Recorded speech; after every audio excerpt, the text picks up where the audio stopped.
Hello everyone, welcome to my channel. I hope you're having a great day. Whether you are new or returning, I'm so glad you're here, and I'm really excited to share that just last week I reached 1,000 subscribers, which was just yay! Felt like such a big milestone. It's taken me quite some time to get here, and I just wanted to thank you so much for deciding to follow me. I know there are so many content creators and artists out there, and the fact that you decide to follow me means so much. So thank you for joining me, supporting me, and I look forward to continuing to grow. If you would like to learn a little more about me, you can visit my website, CoreyFrankCreates.com. I am a watercolor artist, and I share a lot of art videos on here, mostly watercolor, but I have a couple other mediums as well, like pencil drawing and things like that. But if you would like to get connected with me, visiting my website is the best way to do that, learning the other things I offer. So that's just kind of the hub for getting in touch with me, learning more about me. Again, that is CoreyFrankCreates.com. One of the things I offer, which you may not know, is in-person workshops and classes in the Denver metro area. And so I decided to do something a little different with today's video. And I actually, in my last live in-person workshop, I took footage of my workspace, and I took that footage, condensed it down into a short video so I can talk to you a little bit about what those workshops look like and what the process is. It is a watercolor animal silhouettes workshop, as I like to call it, because I create my own custom silhouettes, which if you'd like to learn a little more about that process and how I create them, you can watch the video that's linked up in this corner. But this video will actually take some of that live footage, time-lapse it, and I'll talk through my process and why it's such a great class for beginners, because they can kind of learn how paints work, how watercolors behave, and then still finish with a really nice piece that's a really beautiful animal silhouette. So without any further ado, let's go ahead and jump right in. So I have my stencil here, and I'm starting by peeling the backing off, and I again show all the people in the workshop how to do this. They get to choose their own silhouette. I have multiple different animals. This one is a hummingbird. So you have your sticky side face up, and then I take my 8" by 10" sheet of watercolor paper, 140-pound watercolor paper, and lay it down, face down, and then flip it over. And that was just a really quick transition. After pressing it nice and flat, I am starting to get into painting. And with this, you can be very loose and free with it, because you can paint beyond the edges of a silhouette. That's kind of the goal. So then when the paint dries completely and you gently peel that stencil off, you're going to get this really nice sharp edge. And of course, the darker and more vibrant your colors are that you build up on there, the more contrast you'll have between the edge of your animal shape and the white of the paper. So I'm starting with several different colors using the wet into wet technique. And again, there was initial audio with this that went with the workshop that I was kind of guiding the students through, but again, I have sped it up quite a bit so that it's not, a big long video just for time's sake. So I have this paint palette here. It is linked in the description. It is Doodle Hog, and since I am an Amazon associate, I do earn a commission on qualifying sales. So if you do click on that link in the description and decide to purchase the watercolor set, I will get a commission on the sale.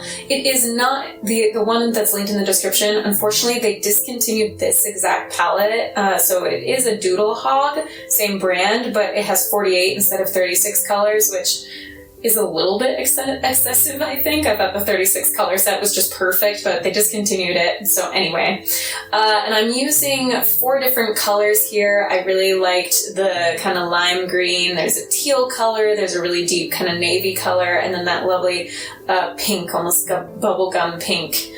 And you see right kind of in the middle of the screen this little scratch paper where the first half of the workshop, or not the full first half, but the first portion of the workshop is some hands-on practice. So everyone gets a practice sheet where we talk about color mixing, different techniques you can use with watercolor, the most basic of which are wet on wet and wet on dry techniques.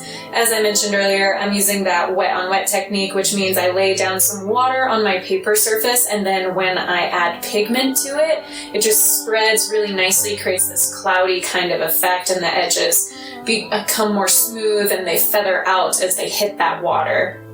It does make it a little harder to build up really deep color that way, so in some of these I really had to get a ton of pigment on that brush just to make it dark enough, but you can also add more layers pardon me, over the top as it dries. I did wind up moving that practice sheet out of the way, but I always recommend a practice sheet for any painting, even in this workshop, because then you can practice on just a scratch sheet where if you make a mistake before you apply it to your actual finished piece, then you don't have to worry about making a mistake on your final piece. You can just practice on your little scratch sheet of paper. So continuing down, and of course I live in a climate that is very dry, so I have to work in sections. I wouldn't have, it wouldn't have made sense to lay water down, a puddle of water down over the entire hummingbird shape, because then by the time I got done with the beak and the head, every other part of the paper would have been dry, and I would have had to repeatedly add more water over the top, which is just not ideal because the paper can become waterlogged and more warped over time, and you want to try and avoid that. So this, after I had let those initial tones dry, I wanted to add a lot of whimsical splats and splashes, so I built up these little puddles of paint, and then I hold them kind of up close to my mouth and give a hard puff of air, and you can see how they create these really fun, almost paint bombs, like that they just splashed and exploded on the surface. It's a lot of fun. It's a really great technique for beginners to practice because it's just fun and helps you realize that where you kind of blow the paint, that's where it will go, but it can also behave in some unexpected ways, especially if you were to try and blow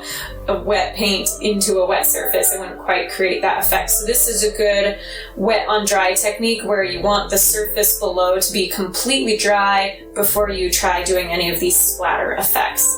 Again, I waited for everything to dry, all those splats of paint, and I'm going in with some flicks and sort of freckles of paint here. We just get these little spots and splatters.